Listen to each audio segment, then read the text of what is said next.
Telangana assembly इंतखाबात कांग्रेस उम्मीदवारों की पहली फहरिस्त हुई जारी। तेलंगाना असेंबली इंतखाबात के लिए कांग्रेस पार्टी ने अपने उम्मीदवारों की पहली फहरिस्त जारी कर दी है। पहली फहरिस्त में 55 उम्मीदवारों के नाम शामिल है। बेलमपल्ली हलके से जी विनोद, मंचिर्याल हलके से के प्रेम सागर राव, निर्मल हलके से के श्री हरि राव, आरमोर हलके से पी विनय कुमार रेड्डी, बोधन हलके से पी सुतरश रेड्डी, बालाकुंटा हलके से सुनील कुमार मतेला, जगतियाल हलके से जीवन रेड्डी, धर्मापुरी हलके से ए लक्ष्मण कुमार, रामगुंटम हलके से एम एस राय ठाकुर, मुंतनी हलके से डी सुरेधर बाबू, पेद्दापल्ली हलके से सी विजय रमना राव, वेमलवाड़ा हलके से ए श्रीनिवास, मानागुंटूर हलके से डॉक्टर के सत्या नारायणा, मेदक हलके से एम रोहित राव, अंदवाल हलके से सी रामोदर राज नरसिम्हा, जहीराबाद हलके से ए चंद्रशेखर,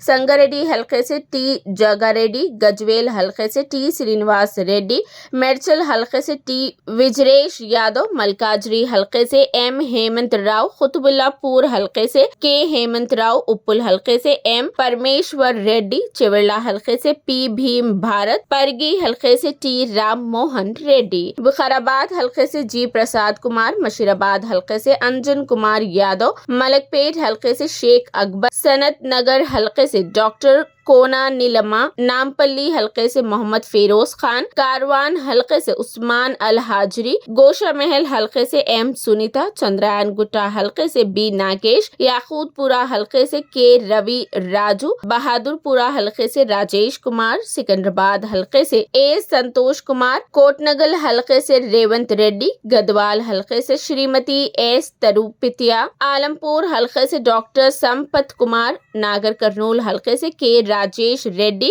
अजमपेट हलके से सी वंशन कृष्णा, कलवा कुर्ती हलके से के नारायण रेड्डी, शादनगर हलके से के शंकरैया, कोल्हापुर हलके से जोपली कृष्णा राव, नागार्जुना सागर हलके से जयवीर कोंडूरू, हुजूर नगर हलके से उत्तम कुमार रेड्डी, कोदाड़ हलके से एन पद्मावती रेड्डी, नलगुंडा हलके से कोमट रेड्डी वेंकट रेड्डी, नकरिकल हलके से एम वेरिएशम, अलीर हलके से बी एलैया, स्टेशन घनपुर हलके से श्रीमती एस इंदिरा, नरसिमपेट हलके से डी माधवा रेड्डी, भोपालपल्ली हलके से जी सत्या नारायण राव, मुलुग हलके से डी अनुसिया, मधिरा हलके से मलुबट्टी विक्रमार्कर और भद्राचलम हलके से पी वेरिया को मैदान में उतारा गया है।